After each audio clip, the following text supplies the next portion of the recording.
अस्सलाम वालेकुम गाइज़, क्या हाल है? ठीक ठाक हैं, सब खैरियत से हैं। तो जैसा कि आप लोगों को पता है कि ये मेरा चैनल ब्लॉग्स का है, तो हम एक बारात पे आए हुए हैं और साथ में फ़खर भाई बैठा है और तैयब भाई बैठे हुए हैं।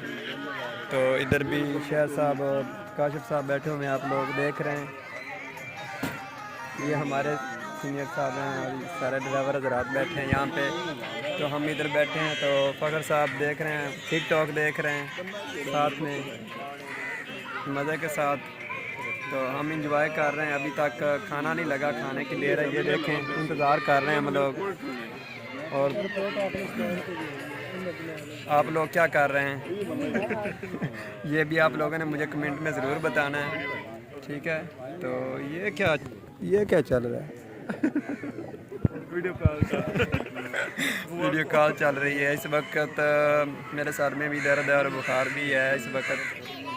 तो बस बैठे हैं, दिल खुश कर रहे हैं, खाने का भी इंतज़ार कर रहे हैं हम लोग। पीछे भी लोग बैठे हैं, आप लोग देखें।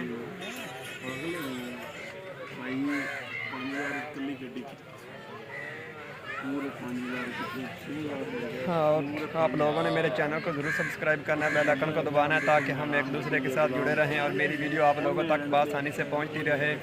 तो हम लोग खाने का इंतज़ार कर रहे हैं, बस उसके बाद फिर वापस घर जाएंगे इंशाल्लाह। तो मिलते हैं फिर नेक्स्ट वीडियो में। आप लोगों ने अपना बहुत सारा ख्याल रखना है। अल्लाह हाफ़िज़।